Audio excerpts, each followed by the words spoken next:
რასაკვირველია რუსეთის ფაშისტური ფედერაცია განაგრძობს პროვოკაციებს, იქ სადაც არის რუსეთი არის ყოველთვის არასტაბილურობა, პროვოკაცია, სამხედრო კონფლიქტი, ან მისი მცდელობა, ეს არის რუსეთის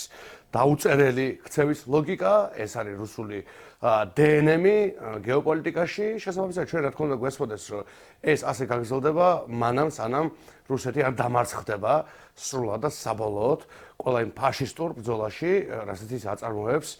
საკუთარ მეზობლებთან ისტორიულად და ამ კონკრეტულ შემთხვევაში, რა თქმა უნდა, ჩვენს მოწმე და სტრატეგიულ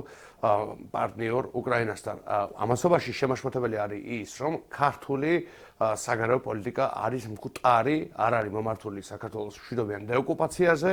ქართული რეჟიმის პირობებში ერთი ნაბიჯიც კი არ გადადგმულა მშვიდობიანი დეოკუპაციის, თუნდაც ახალი ხედვის შექმნის კუთხით, ან ახალი პრაქტიკის მიღწევის კუთხით, საგარეო საქმეთა სამინისტრო არის გაუქმებული და მხოლოდ მაშინ ცოცხლდება, როდესაც ევროპული კავშირის რომელიღაც ელჩს უნდა დაესხან თავს და ამავე დროს ჩვენ ხედავთ, რომ აი ეს ქოცური ნარატივი ყბადაღებულ ეგრეთ წოდებულ მშვიდობასთან დაკავშირებით არის სრული სისულელე, რადგანაც არც მშვიდობა, არც კეთილდღეობა, არც სტაბილურობა აი ამ თავის სილაში ჩარგვის პოლიტიკას არასოდეს არ მოუტანია ჩვენი ერისთვის. რა თქმა უნდა, რუსეთი ცდილობს დესტაბილიზატორის როლი შეიტანოს, იმიტომ რომ რუსეთის პოლიტიკის ნაწილია ყველა კუთხით, როგორც საშინაო პოლიტიკაში, ასევე რეგიონულ და საერთაშორისო პოლიტიკაში, რაც შეიძლება მეტი ქაოსის და კრიზისის შექმნა, ეს არის რუსული ქცევის წესი აწევლების განმავლობაში, სადაც რუსეთი მიზნებს ვერ აღწევს, უბრალოდ ქაოსს მაინც ქმნის. და რა თქმა უნდა, ეს არის მხოლოდ გაგრძელება, რასაც რუსეთი ყოველთვის ტრადიციულად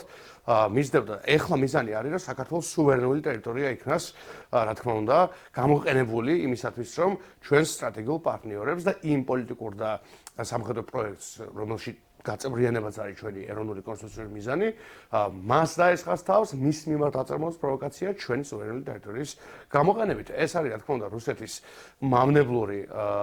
ბოროტი რეჟიმის ძალიან მკაფიო სახე, მაგრამ ამასობაში მთავარი პრობლემა არის ის, რომ არც ის დე ფაქტო რეჟიმი, რომელიც ჩვენს ქვეყანას დღეს მართავს, არაფრით არ არის გამორჩეული და არაფრით არ იცავს საკუთარი ერის და სახელმწიფოს ინტერესებს.